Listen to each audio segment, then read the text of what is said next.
Hey, what's going on? It's Ryan. Welcome to another video. Thank you for checking it out. If we can just take one quick second and hit that subscribe button at the bottom, that would be incredible. And with that, let's get into today's video. So this past week, I actually released a video with my first ever photos I've taken with my Pentax 6.7 I just got. You can actually check out that video if you click up right here. It's a really incredible video.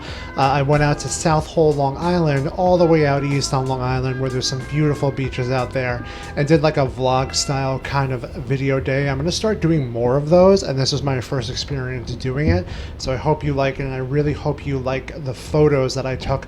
I think they turned out great, and I'm absolutely in love with my Pentax 6.7. So with that, I was thinking, you know, maybe I should make a Pentax 6.7 review video, and I didn't do that for my first video with my first shoot with my Pentax, because there's a lot of really great Pentax 6.7 reviews out there already, and I didn't feel that I needed to make another one. There's good ones out there by like Matt Day, Grainy Days, and a couple of other ones. Some I might link below just so you have some references, but there is a couple of things I wanted to go over. One thing in particular that I've never seen in any video, and it took me forever. I mean, it's easy to figure out, but no one talks about it. It's how to set the ISO on the Pentax 6.7. So I actually have my Pentax 6.7 right here, so I figured it'd be really easy just to show this, but right up here where you actually change the speed of the shutter, that's actually where the ISO is located. You can change it up there, and you actually have the ability to change the ISO right there. I have it on 400 right now because I was shooting Kodak Portra 400, so that's why it's set to 400. So that's one thing I haven't actually seen in any videos. I wanted to point that out real quick. So in today's video, we're actually going to talk about actually a new film stock that I used on the Pentax 6.7, and that is the Fuji Pro 400H 120 film. So Fuji makes just as great film as Kodak. Kodak's film is a little bit, usually like a little bit warmer and a little bit more pastel colored. Fujifilm is definitely up there with quality and grain structure and just really good quality photos. And I actually use this in my Pentax 6.7 to take a couple of photos of my friend Dimitri. Just, you know, it was the first roll I really had. He was available, and I figured let's just take a couple of really awesome portrait photos with him, and we just did it literally on the block we live on in Astoria. There's a couple of things I want to go over, and we can actually see it in the photos if we take a look at them. First off, these first couple of photos, you can see, you know, I have edited them in Lightroom. So I'm going to show you the unedited versions and then also the edited versions. So we're going to look at the unedited versions really quick. This is just out of the camera, straight out of the, you know, developed film, scanned in my Epson 600. So you can see in these photos that it is a little less saturated, which is fine, which is good, which is what we want for a base. But you can also see it's a little bit overexposed, and that could also be on me for doing a little bit of a higher exposure as I'm learning the camera. But you can tell that with this film, first of all, there's a little bit of a green tint if you look at the photo, and then also, like I said, it's a little bit more bright and stuff, and the colors are a little bit more muted, that I had to bring it back with the saturated colors. So those are the unedited versions. So now let's take a look at those photos but edited.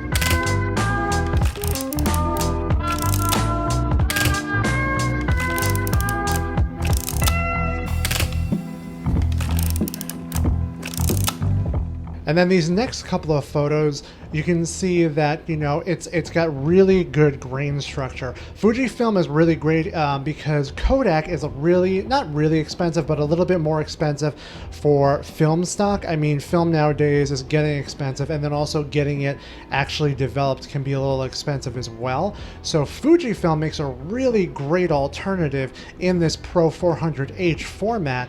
It's just as good as Kodak. And these next couple of photos, you can see like how good, first off, the Pentax 105 2.4 is at separating the subject from the background, but also just how good the color accuracy and grain are in this film.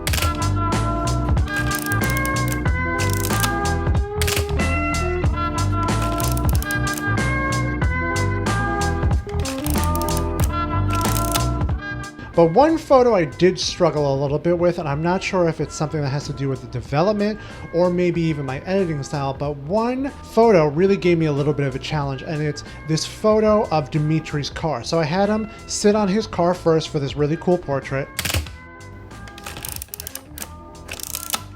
And then after he got off of the car, I figured, let me just take a really cool shot of his emblem of his Mercedes-Benz with this camera. Now the photo came out nice and sharp, little grain structure, but his car is not purple.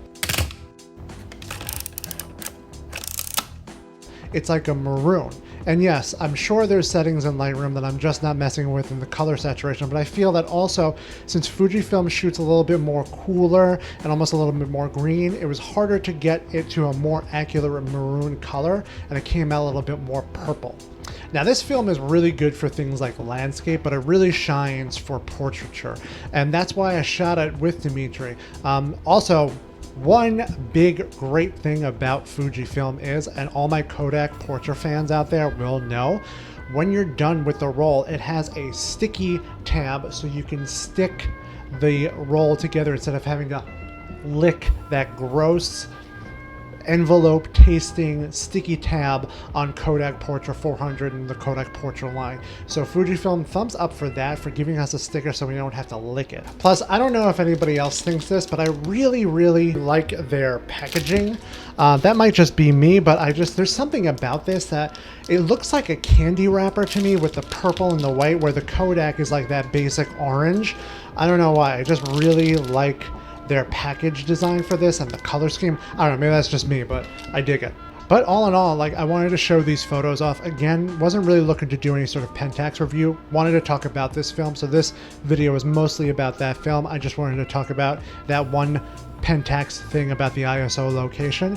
But I highly recommend this film. If you're looking for like a lower priced alternative to Kodak Portra, I would definitely look into Fujifilm.